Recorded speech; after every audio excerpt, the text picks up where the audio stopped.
Selamat malam teman-teman. Kita akan belajar bagaimana menginstalasi Odoo 16 pada Mac M2 tanpa menggunakan Docker. Mungkin tutorial-tutorialnya atau sudah menjelaskan bagaimana menggunakan Docker, tapi mungkin ada beberapa teman juga yang kebingungan nih bagaimana cara install Odoo 16 tanpa menggunakan Docker.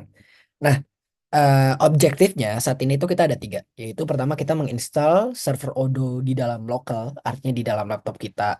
Dan yang kedua, selain karena kita install di dalam local, kita juga harus make sure bahwa ini tuh bisa di backup. Makanya nanti kita di bawah bakal belajar bagaimana cara backupnya.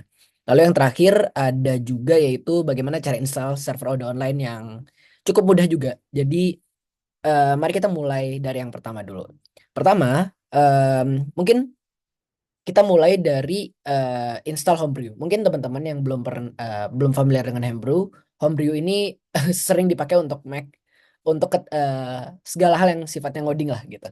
Jadi mungkin kalau misalnya kalian belum pernah install, boleh cukup copy kode yang ada di sini atau kalau misalnya kalian sudah install, lakukan brew update terlebih dahulu.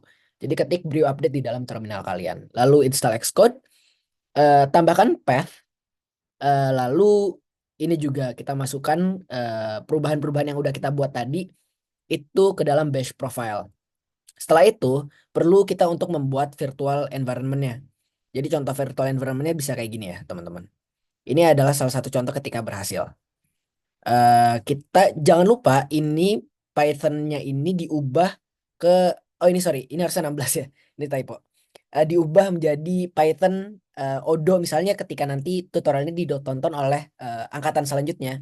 Kalian bisa ganti kode versinya itu berdasarkan yang kalian mau download gitu. Kalau sekarang misalnya sebelumnya Odo 14, yang sekarang yang saya gunakan adalah Odo 16. Lalu dilanjutkan kita activate Odo 16-nya dan kita clone dengan ngambil dari apa namanya Odo yang versi diharapkan. Lalu udah deh kita ini contoh output ketika berhasil. Tinggal kita masuk aja dan install dependencies-nya. Nah ini kemarin juga sempat kejadiannya adalah kalau teman-teman dapat error yang dimana ketika download requirements itu error, ya salah satu yang kalian bisa lakuin adalah yang meskipun sangat buruk yaitu adalah install satu persatu ketika debugging gitu. Tadi kemarin sempat saya lakuin dan itu cukup makan waktu yang lama. Tapi kalau misalnya teman-teman langsung lancar ya udah nggak apa-apa. Tapi kalau misalnya error ya udah dicoba aja dulu.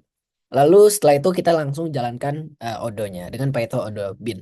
Lalu tinggal kita akses aja server atau localhost yang diharapkan. Tinggal isi datanya dan tada. Ini adalah contoh ketika berhasil.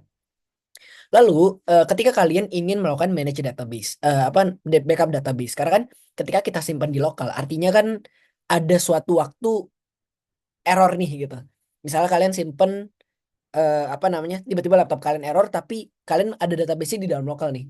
Nah makanya perlu banget untuk kita ngelakuin backup database. Misalnya ketika kita backup database ini data yang misalnya ada karyawan namanya Udin, Bayu dan sebagainya. Itu setidaknya datanya tuh bisa aman ketika misalnya kita udah simpen, kita zipin, baru kita pindahin ke dalam hard disk atau sebagainya. Tapi pada dasarnya ini tuh semua fitur ada di dalam Odo. Jadi sebenarnya flow-nya itu cukup kalian login, pilih manage database, terus pilih database yang mau di backup, lalu pilih backup, dan kita masukin master password. Master password itu yang tahu kalian sendiri.